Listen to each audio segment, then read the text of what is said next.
अस्सलाम वालेकुम, मैं हूं शाहरुख सुहेल ओवरसीज़ वॉइस से। नाज़रीन इकराम, बहुत दिनों से मैं ये बात सोच रहा था और वजह तलाश करने की कोशिश कर रहा था कि ये जो पपेट सहाफ़ी हसन अयूब है, इसका तहरीक इंसाफ के साथ मसला क्या है? ये हर दिन तहरीक इंसाफ के ख़िलाफ़ इतना बड़ा चिखवैया क्यों बनता जा रहा है? और कोई दिन ऐसा नहीं है जब ये तहरीक इंसाफ पे हमले नहीं करता। आज बिल आखिर वो वजह सामने आ चुकी है। इसके अपने शहर के पाकिस्तान तहरीक इंसाफ के दरीना वर्कर आमिर मुगल ने इसका सारा भांडा फोड़ दिया है। एक ही प्रोग्राम में दोनों बैठे हुए थे और हसन अयूब की शक्ल देखने वाली थी। जिस तरह से उसके वो हवास बाख्ता आदमी हुआ होता है ना, इस तरह बैठा हुआ था ये। जब आमिर मुगल ने ये कहा कि हसन अयूब साहब, आप तहरीक इंसाफ के ख़िलाफ़ इसलिए बोलते हैं कि 2013 में आपने तहरीक इंसाफ से अपने लिए और अपने भाई के लिए 2 टिकट मांगे थे रावलपिंडी के लिए, ठीक है, रावलपिंडी से, और वो टिकट पार्टी ने आपको नहीं दिए और तब से लेकर अब तक आप पाकिस्तान तहरीक इंसाफ के मुखालिफ हो गए।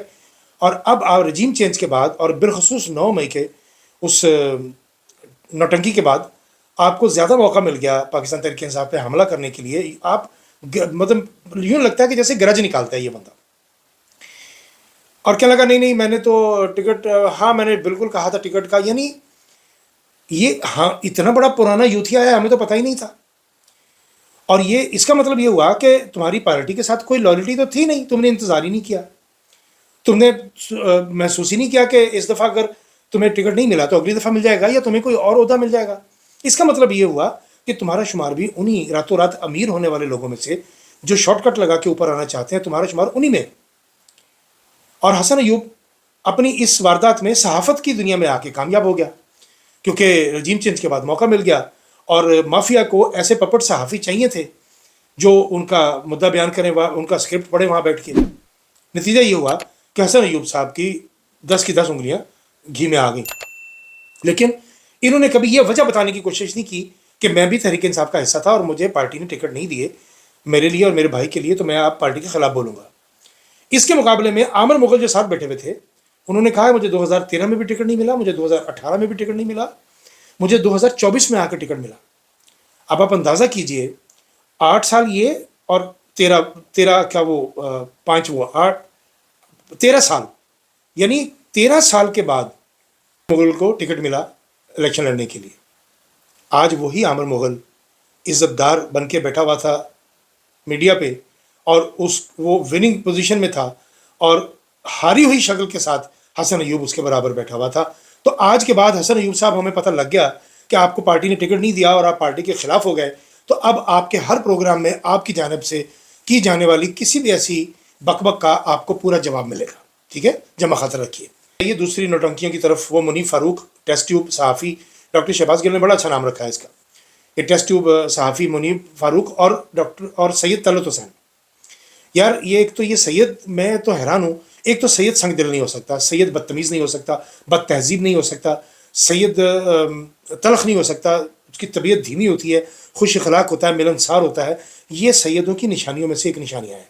जितना अपनी ज़िंदगी के तजुर्बे से गुजर कर मैंने उसको सैयदों को देखा है, हमने तो उनमें ये चीज़ बहुत अच्छे तरीके से पाई है कि वो किसी की तकलीफ़ को अपनी तकलीफ़ महसूस करते हुए उसको मज़ीद दुख देने की कोशिश नहीं करते। ये कैसे सैयद हैं जो इस वक्त हुकूमत में भी आके बैठे हुए हैं, सैयद मोहसिन नकवी जैसे भी, और ये सैयद तलत हुसैन सहाफ़त में आके बैठा हुआ है। एक वो एजाज सैयद भी है, वो भी इसी नौयत की ही गुफ्तगू करता है, उसको भी बहुत तकलीफ है, बुग़्ज़ इमरान का मारा हुआ वो भी आदमी है। मुनीफ फारूक वही अपना स्क्रिप्ट भोंडा लेके बैठा हुआ था कि आप देखिएगा अब क्या होता है, और फिर इतनी वाहियात गुफ्तगू कर रहा था कि डंडा दे दिया जाएगा, डंडा ले लिया जाएगा। यानी इनकी अपनी जो ज़ाती ख्वाहिशें हैं वो दूसरों पर मुसलत करने की कोशिश करते हैं, और उसके जवाब में सैयद तलत हुसैन बेशर्मों की तरह, ढीठों की तरह आगे से हंस रहे थे। पढ़ा लिखा आदमी है सैयद तलत हुसैन, और नाम देखें ज़रा, सैयद तलत हुसैन, और इनके करतूत आप मुलाजा फरमाइए कि ये यजीदों के साथ खड़े हुए हैं ये सारे इस वक्त, और अपने आप को सैयद कहलाते हैं। सैयद नकवी साहब का भी जुमला सुन लीजिए, फरमाते हैं कि यजीदी क़ुव्वतें आज भी अपने मज़मूम अज़ाइम की तकमील के लिए साजिशें कर रहे हैं। देखिए अल्लाह ताला कैसा सच निकलवाता है अपने मुंह से, कि यानी खुद जो सैयद नकवी साहब जो यजीदी हरबे इस्तेमाल कर रहे हैं, ओवरसीज़ पाकिस्तानी जो मौजूद हैं यहाँ, जिन बेचारों ने कोई यहाँ आके असाइलम किए हुए हैं, पता नहीं किस तरह अपने घरों के जेवर बेच के, अपने घर बेच के, گاڑیاں کاریں اپنی موٹر سائیکلیں بیچ کے ایجنٹوں کو پیسے دے کے پتہ نہیں بیچارے کس کس طریقے سے حالات کے ستائے ہوئے یہاں تک پہنچ جاتے ہیں، زندگی موت کی جنگ لڑ کے سمندروں سے ہوتے ہوئے وہ آ کے یہاں اسائلم کرتے ہیں، اور یہ کہہ رہا ہے کہ ان کو پاسپورٹ ایشو نہیں کیے جائیں گے۔ اس کو یہی نہیں پتا کہ یار ان کا تو فائدہ ہو گیا، تم نے تو کر دیا پاسپورٹ بند۔ اب جس کے پاس کوئی ڈاکومنٹ نہیں ہوتا، یورپ کے رول کے مطابق جس ملک میں وہ ہوتا ہے اس ملک کو اس کو کاغذات دینے ہوتے ہیں، اس کو ریزیڈنٹ پرمٹ دینا ہوتا ہے، ان سب کی تو چاندی ہو گئی، یہ میں نے پہلے بھی کہا تھا ایک دفعہ۔ خیر، اس کے علاوہ اس نے آئی جی پنجاب ڈاکٹر عثمان انور کے ساتھ، رانا ثناء اللہ کے ساتھ، عطا تڑتڑ کے ساتھ مل کے انہوں نے 9 مئی کا جو بھونڈا ڈرامہ رچایا اور جو فسطائیت برپا کی، جو اس محسن نقوی کے دور حکومت میں جس طرح ریحانہ ڈار صاحبہ جیسی بزرگ خاتون کو گرے باندھ پھاڑے گئے، اس کے بالوں سے نوچا گیا، جس طرح وہ میاں عباد کے ایک معصوم بچے کی ڈیتھ پر اس کے والد کو لا کے اور پولیس والے نے اس کے اوزار بند کو پکڑا ہوا تھا کہ کہیں یہ بھاگ نہ جائے، اس طرح کی فسطائیت عمران خان کے دور میں نہیں ہوئی۔ یہ جو لوگ یورپ میں بیٹھ کے اس طرح کی باتیں کرتے ہیں نا کہ جی عمران خان کے دور میں بھی یہ ہوا تھا، عمران خان کے دور میں اگر کسی پہ کوئی کیس ہوا تھا تو جینون ہوا تھا۔ وہ فرق صرف اتنا ہے کہ یہ چونکہ یہ اربوں کے مالک ہیں، اس لیے ان کے لیے بندوں کو خرید لینا کوئی مشکل کام نہیں ہے، اور انہوں نے ہمیشہ یہی کام کیا ہے۔ خاندان شریفہ کا تو وتیرہ یہ ہے، اور زرداری لیگ کا بھی یہی وتیرہ ہے۔ جتنی فرد جرم لگی تھی 16 ارب کی، وہ میں نے تو نہیں لگوائی تھی نا، 11 ارب کی ٹیٹیاں، اور پھر یہ کہنا کہ جی ہمارے اکاؤنٹ میں پتہ نہیں پیسے کون ڈال گیا، مقصود چپڑاسی کے اکاؤنٹ میں اربوں روپیہ، دہی بلے والے اور لچھے والے اور پتہ نہیں کیا کیا، اور وہ زرداری کا پیسہ، ایمان علی کا پیسہ پکڑنے والے انسپیکٹر کو گھر میں آ کے 2 لوگ گولیاں مار کے چلے گئے۔ کبھی ذکر سنا آپ نے اس انسپیکٹر کا کہ کسی نے اس کے گھر والوں کو پوچھا جا کے، اس کی بیوہ کی، اس کے بچوں کی کسی نے کوئی ہیلپ کی ہو؟ اس لیے کہ یہ مافیا سارا اندر سے ایک ہے، یہ بیوروکریسی کیا، یہ افسران کیا معافی چاہتا ہوں، یہ سیاستدان کیا، یہ سب آپس میں گچ مچ ہیں، یہ سب ایک دوسرے کا مفاد کی یہ تحفظ کرتے ہیں، یہ ایک دوسرے تک کسی چیز کو آنے نہیں دیتے۔ یہ صرف عوام ہی ہے بے وقوف اور جاہل اور احمق جو آپس میں بکھرے رہتے ہیں، لڑے رہتے ہیں، کوئی نون لیگ کی طرف جا رہا ہے، کوئی پیپلز پارٹی کی طرف جا رہا ہے، کوئی تحریک انصاف کی طرف جا رہا ہے۔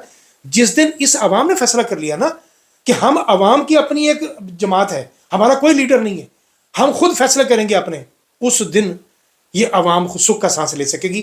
ورنہ یہ جو نوٹنکی ہیں، یہ جو مافیا ہے غلیظ گھٹیا ترین، اور یہ نواز شریف جیسے اور زرداری جیسے لوگ یہ مسلط رہیں گے اس معاشرے پر۔ یہ آپ لوگ یہ ذہن میں رکھیے اس چیز کو۔ یار کمال نہیں ہو گیا کہ قومی سلامتی خطرے میں، قومی سلامتی خطرے میں، قومی، آپ یقین کیجئے میں چھوٹا سا تھا بچپن میں، جب سے میں سنتا آ رہا ہوں کہ قومی سلامتی خطرے میں ہے، تو اگر آج تک کوئی بھی ایک شخص اہل نہیں آیا یا نہیں آتا تو چھوڑ جاؤ نا یار۔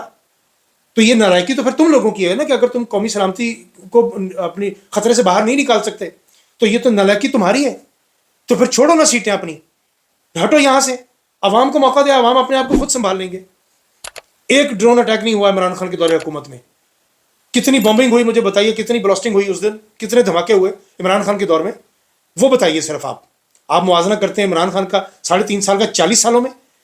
اگر آپ کے لیڈران اتنے سچے ہیں یا اچھے ہیں تو 40 سالوں میں پاکستان کھڑا کیوں نہیں ہو سکا؟ 50 ارب ڈالر کے زر مباد ہیں ان کے پاس، بنگلہ دیش کے پاس ریزروز 50 ارب ڈالر، تمہارے پاس کیا ہے؟ 1 ارب ڈالر کے لیے تلوے چاٹتے پھرتے ہو یار، آئی ایم ایف کے، کبھی کسی ملک میں جاتے ہو، کبھی کس ملک میں جاتے ہو، موازنہ کرتے ہو عمران خان کے ساتھ۔ 17 ارب جو ڈالر چھوڑ کے گیا اپنے اکاؤنٹ میں قرضے اتارنے کے باوجود، آپ کا کیا موازنہ بنتا ہے اس کے ساتھ مجھے بتائیے؟ آپ 3.5 سال والے کو 40 سال سے کمپیئر کرتے ہیں، آپ کو شرم نہیں آتی یہ کہتے ہوئے؟